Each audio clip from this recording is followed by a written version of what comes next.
Well, last night, you would have seen President Cyril Ramaphosa and his promises to change some of the procedures in the state to make sure that state capture does not happen again. He promised big changes to the NPA. The Investigative Directorate will be a permanent entity. It will be given more independence.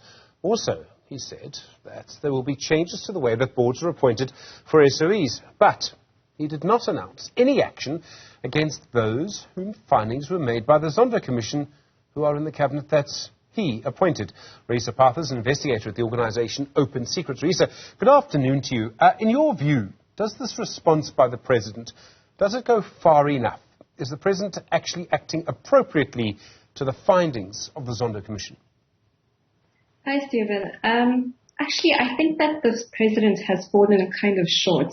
And I think that we've seen a lot of South Africans respond to these responses by the President and saying that they are disappointed. First of all, there is a severe lack of timelines around when these proposed changes will be implemented. And we need to know when, for example, will the ID be made permanent? When will the processes be implemented for board appointments? The President so far hasn't committed to any timelines. And then, as you say, he's refused to say exactly which members of the executive will be held to account. Instead, what we saw last night was a little bit of waffling and say, you know, we will consider holding people to account, but there was no firm commitment to do so. And then finally, of course, we must remember that there was no sort of recommendations taken into account about cadre deployment, which was also crucial in the Zondo Commission's findings. There seems to be a move to change the way the state operates, so proposed changes to the State Security Agency, to the NPA. It would seem to me that this forgets that there were plenty of anti-corruption laws on the books long before state capture happened, and it happened anyway. I don't know if the problem is the law, if the problem is the people who make the decisions, or political power. No, absolutely. We have these anti-corruption agencies. We have numerous commissions that have been done, the Newzroom Commission into SARS, etc. So I don't understand also, just like you, why we need more agencies, why we need more funding to be diverted to the establishment of more commissions and more agencies and more resources on these agencies.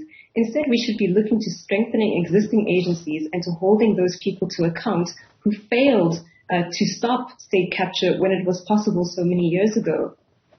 There seems to be a bigger issue around individuals. So, as an example, if we look at just the State Security Agency, the President is changing the way the State Security Agency will operate through the law. So, he's looked at what happened at the State Security Agency and said, it's so serious, I'm going to implement every single recommendation from the Zondo Commission. But he, the President, Cyril Ramaphosa, appointed David Mahlobo, who was Minister at State Security, as Deputy Minister of Water Affairs and Forestry. So he's not acting against the person who committed the corruption, he just wants to stop the corruption from happening again. I don't know if I understand that. Yeah, I mean, I agree with you 100%. And we must remember that the Zondo Commission's recommendations with regards to the SSA aren't new. Some of those recommendations have been made years before.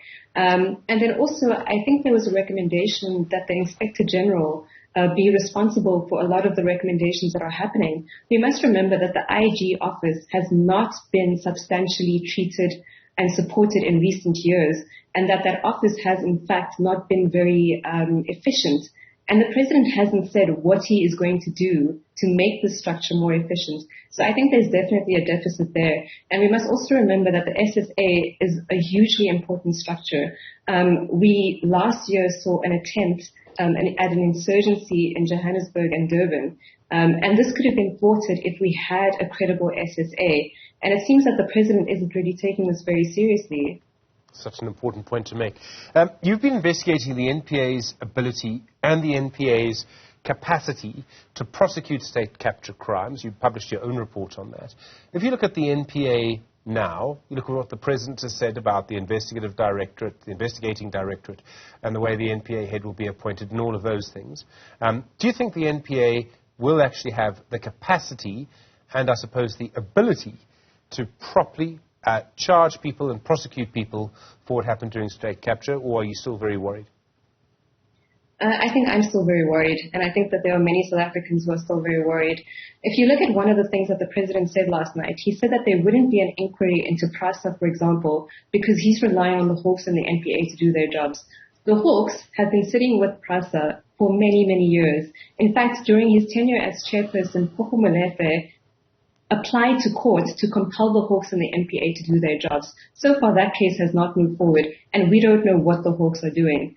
In the meantime, people like the DPP, the Director of Public Prosecutions in Joburg, remains in office despite the fact that he, Andrew Chauke, was responsible for delaying the prosecution partly into Brian Hlongwa. He made decisions that resulted in delays in that case. He also was part of the prosecuting team that went after Johan Boysen with regards to the so-called Ketumana death squad claims, which we now know were based on a complete lack of evidence. So why is Andrew Chauke, for example, still the head of Johannesburg's prosecutions unit?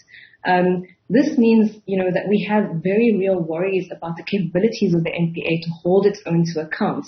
They know about people like Chauke, but meanwhile he still retains a very powerful position. And then as far as skills and capacity goes, we need an NPA that is able to skill prosecutors to do financial and commercial crimes. It's taken years for Marcus Jooste to be held to account. It was only recently that his assets were frozen. And this isn't good enough. We need a capable prosecuting authority. And at the moment, the president, from his speech last night, is relying on the NPA to fix the country. And yet we don't know when this will happen and if it has the capabilities to do so.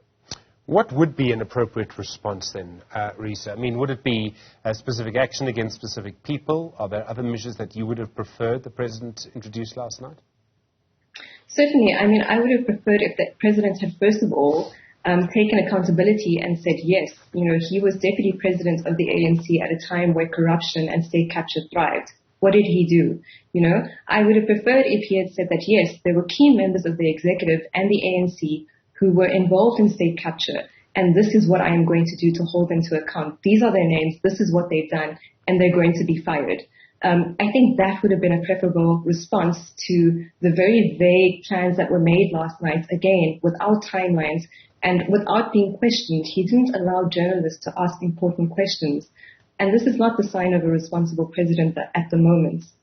Raées Pather from Open Secrets and Investigator there. I really do appreciate the time. Thank you very much indeed. Still a lot more, I think, to come on what the president said last night.